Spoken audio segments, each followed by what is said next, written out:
Hello and welcome, my friend, to part 3 in the RDP podcast series on micro workout strategies, small workouts for big results. This week's episode is micro workout strategies for helping you burn a ton of calories, fat, and make managing your weight a hell of a lot easier. But before we jump into that, I want to give you a preview on what's coming up in next week's episode. It's been over a week since I came out with my latest book, Overcoming ISOMETRICS. Next week, I want to share with you the almost unfair advantages of overcoming isometrics for helping you build muscle and strength. So if you're not subscribed, notifications, all that sort of thing, make sure to get all that taken care of so that way you don't miss next week's episode. All right, so micro workouts for burning a lot of fat and calories. This is the area where a lot of people have understandably a healthy amount of skepticism, because when it comes to small workouts, sure, you can use like grease the groove to improve your functional capacity and proficiency. That works. And when I tell people micro workouts for building muscle, like, yeah, you can work a muscle pretty hard if you know what you're doing in a short period of time as well. But micro workouts for burning a good amount of fat and calories, that's where people usually find it really hard to swallow, because the fact of the matter is we human beings just do not burn calories all that quickly. Hell, it's even hard to burn them in a long workout. We've all had the experience of putting a lot of time and a lot of effort into an exercise or a workout, and then you check your Fitbit or whatever and you're like, that's all I burned?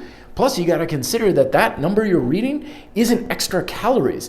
That includes calories you would have burned just sitting still. So take maybe 2/3 of that, and that's actually the number of extra calories that you burned for that hour or even hour and a half. And when you look at it, it's a lot of effort for not a whole lot of reward. So how in the world can a small workout stand any chance of being effective? Now, there are some people out there who will say, sure, of course you can make a small workout effective. One of the strategies is through something called the EPOC, excessive post-exercise oxygen consumption. And this is the physiological phenomenon that when you are physically active, especially in a very intense way, you have like this metabolic momentum that still carries you through after the workout. So you don't burn calories and then your calorie burn just stops the second you stop moving. You have this cool down period and you're still burning fat and calories afterwards. However, this is one of those things that's kind of gotten overly hyped, especially by people who are trying to sell you some sort of a product or a program, because while EPOC does exist, it's not a myth, it's not that reliable, and it's often blown out of proportion because it depends on your fitness level, it depends on your age, it depends on a whole host of other factors. Plus, you're only burning calories of a fraction of what you initially burned. So if you burn 150 calories in that first workout, you're not going to continue burning hundreds and hundreds of calories afterwards. You're going to burn like 10. So instead of 150 total calories, you burn 160, maybe 170.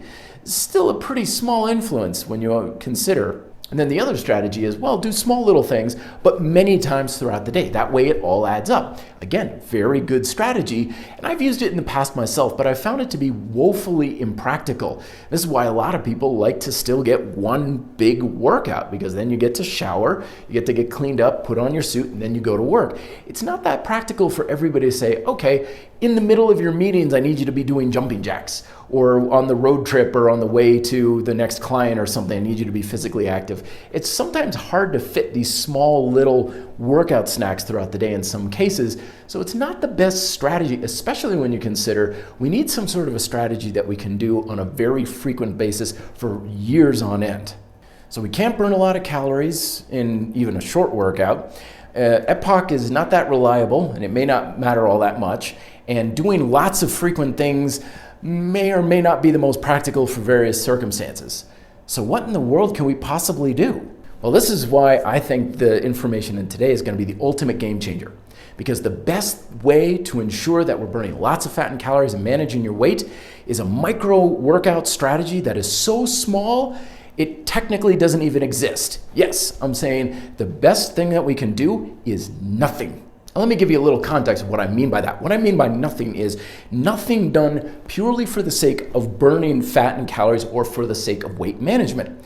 Now, that's a stance that I've taken for many years myself. I don't do anything whatsoever for the sake of burning fat and calories and weight management. Now, that's very different from where I used to be back in the day. Especially in college, I was obsessed with getting as lean as possible because it's important as a bike racer.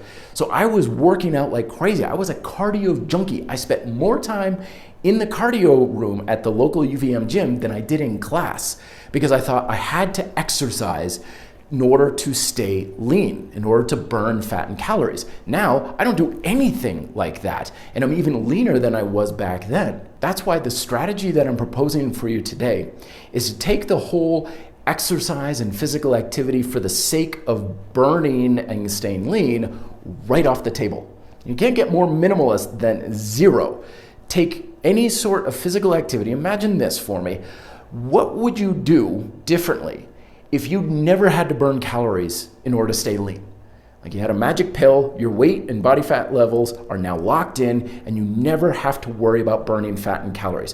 What would you change in your workouts? What would you get rid of? What would you do differently? And that's the mindset I'm advocating here.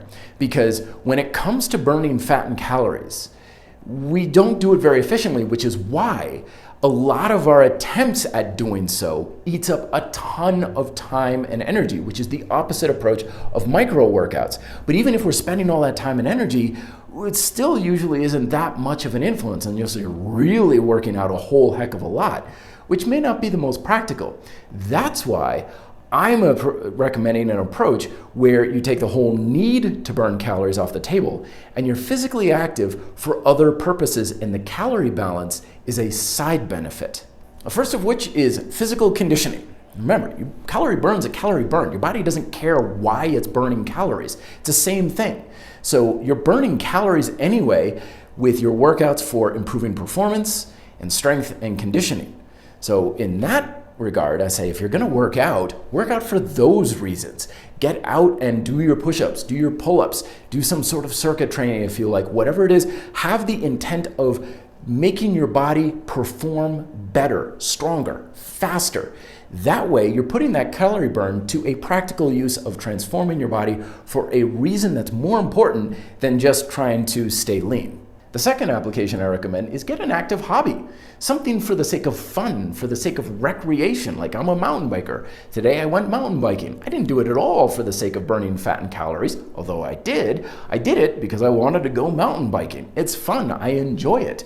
And if you're going to be burning the calories, you might as well have some fun with it. And then the third application is physical activity for the sake of utility, primarily commuting, right? When I was in Japan, and I noticed everybody around here is so active. Everybody's so lean. Why? Because they got to walk or ride a bike to get anywhere.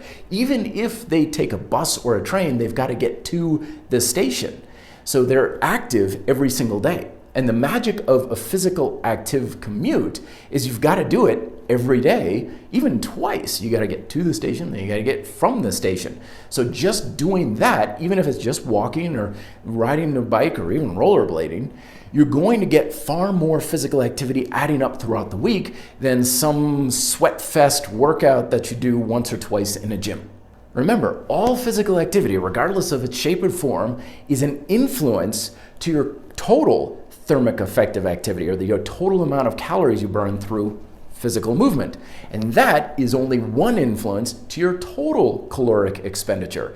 And that is only 50% of your total caloric balance, which is what's truly responsible for your weight management. And last but not least, being active for the purposes other than burning fat and calories also helps prevent you from getting stuck in the cardio trap. The cardio trap, I got caught in that one. And the way it works is that you're very physically active because you're trying to burn a lot of calories. And what that does is it eventually causes your appetite to increase because your body's trying to find a homeostatic balance, right? So you eat more, which makes you feel like you've overeaten, which makes you feel like you need to work out to burn calories, which makes your appetite increase. And it's just this cycle. And every revolution of the cycle is eating up tons of time and energy, and it gets you absolutely nowhere. If you were very sedentary and you still had that control over your diet to maintain your calorie balance, it would have the exact same result in your weight even if you didn't do any exercise whatsoever.